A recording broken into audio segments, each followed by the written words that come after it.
desert of the real. Yeah, man, what's good, guys? Your boy Hugo the Savage back again for another Marvel Secret Invasion review, episode 4, entitled Beloved. And yeah, what an episode, man. I'm really enjoying this show. Apologies for the people that have watched the reviews. I know they don't get much traction at the moment, but I'm sure it'll pick up as it goes on. It's the day after of it coming out. I watched it today because I was so busy yesterday, and there was time for me to watch it yesterday, but I like to do the review on the same day, and I don't like to watch stuff in a rush. You know what I mean? So we're here now anyway. Yeah, let's get into it, man. Let's not spend too much time. Off the back of the last episode, we saw that I think the episode ended with Gear being shot in the chest from Gravik. I don't know for the people at home if there was an assumption that she was dead, or I felt like there's no way she was dead because she's one of the main characters, and we was right. This kicks off with her showing the flashback of when she was in the checking out that new portal kind of thing where they were making super scrolls, and she used it on herself. So at the shot that she received to the chest on this one, you see her resurrected almost with the powers of the extremist, which is the one what the Mandarin uses, where it's like healing factor, and then obviously I think it's like extreme heat, or you know what I mean. He blows fire out in Iron Man 3, so I'm guessing it's starting to that like a dragon. But yeah, very similar to even the one who watched Game of Thrones with Jon Snow when he resurrects. It was almost identical, and I know they like to throw stuff and little Easter eggs, I'll say callbacks to stuff that they were done previously, especially when it's a big show. Like Nick Fury with there's a part in this where his wife says about a righteous man, and I'm like, oh yeah, throwback to Ezekiel 2:25:17. You know, the famous Pulp Fiction quote. So and it's on his gravestone, as the Nick Fury gravestone as well. So that makes sense. But move on from there, we see a flashback to 2012 when Nick and his missus, where they not meet, but when they're talking to each other. It's an early meeting, because I think they said that, I can't remember what the anniversary is, but it's around that time.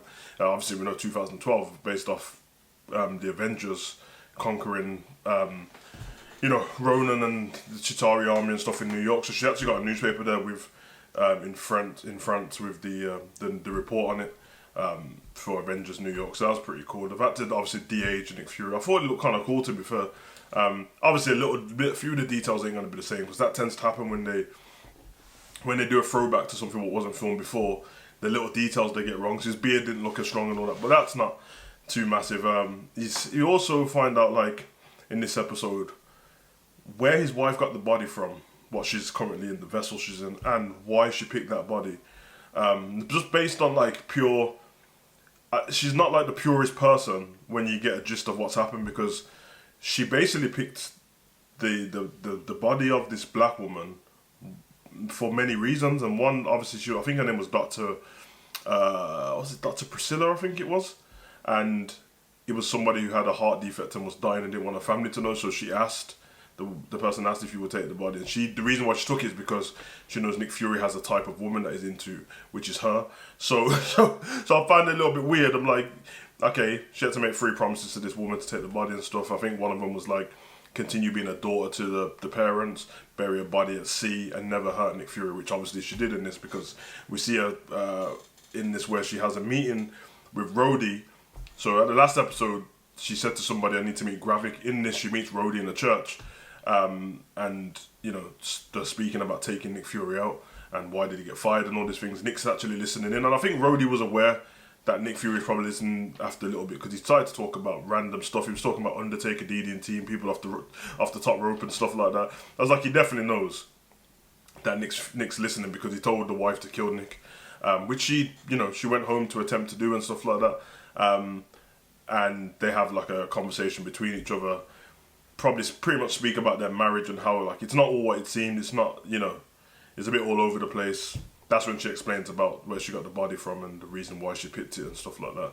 And then it cuts from a scene from there. She doesn't kill him. They both shoot the gun at the same time. It goes off, and then they have an agreement with each other. So they're kind of like an understanding that we both weren't the greatest wife and greatest husband, but respect is there, and then they leave, so that's the end of them. And it cuts to a scene with a scroll in the shower, and it's pretty interesting because I feel like they've done this because it made it look like it would be her in her scroll form in the shower, but I could tell straight away that we saw her as a scroll and she looked a little bit older. They do age still. This scroll, there's a cool transition where the scroll comes out of the shower, she's dancing around and stuff like that, and when she wipes the mirror, it turns into Rhodey, and you realise, hold on a minute, this person isn't Rhodey, the POTUS, the right-hand man to the president, the whole time hasn't been the real Rhodey. This is the scroll. We don't know which scroll it is. I checked the credit scene at the end, not the credit scene, the credits. It said Raver. I know Raver from the comics is a bit of a villain scroll, so it's going to be interesting. I don't know where the real Rhodey is, so that's going to be... You could kind of tell as well, because he was... Fair play to Don Cheadle in this episode. He was moving a little bit feminine and stuff like that. Not to like the point where it's drastically obvious that he's not Don Cheadle, like Rhodey, but just like when you realise that he's a scroll, you're like, oh yeah, he was moving a bit. So that was proper interesting in this to find out that obviously we get Talos and Gia having a conversation after she obviously tells her dad that Gravik tried to kill her. I don't think she mentions the powers though, what she's got to do abilities. And they're basically in disagreement, even though they want kind of the same thing, they kind of don't, because she just wants herself to be, she wants to live in her own skin as a Skrull on the planet, whereas he just is happy he wants amnesty for 1 million Skrulls on the planet, but to live in their skin and just basically be a tourist almost on Earth as long as we abide by the rules and stuff like that. And she just wants freedom, which is, it's pretty telling, because we've seen that happen in the real world with people of like different skin colours or different cultures and stuff like that. So it's very identifiable for the Skrulls to do that and us to pick up on it. So I thought that was pretty cool as well. There's a false flag attack from Gravik, which started in the last one and it got stopped. Carries on in this one to take out the president. A false flag as the Russians, and then start a war obviously, and then from that war take over the planet. It doesn't work out as such because Nick Fury turns up as they missile the president's car, the Beast, and Rhodey's in there, obviously not real Rhodey, just sitting there comfortable because it's a Skrull, and then obviously Gravik has to abandon the false flag plans because Nick is there and knows who he is.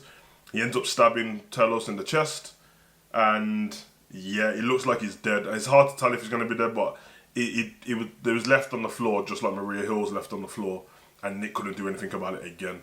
So I think they might continue with the death of him because Gear's alive. I don't think they're going to resurrect 2 people in 2 different episodes, but I thought it was pretty cool. I thought the episode was great. I'm really, like I said, it's not... I don't start thinking of this from when the episode finishes.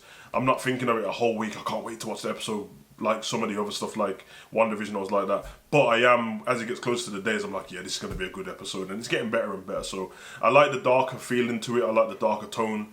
Even like, they're not swearing a lot, but even a little bit more explicit, the way they speak about each other, the way they talk about regular day-to-day stuff, instead of doing the Disney, Marvel, like everything's happy and there's no blood kind of thing. So I like it, man. I've been your boy, Savage. Comment, like, subscribe, share. Let me know what you think of this episode and this review. Right.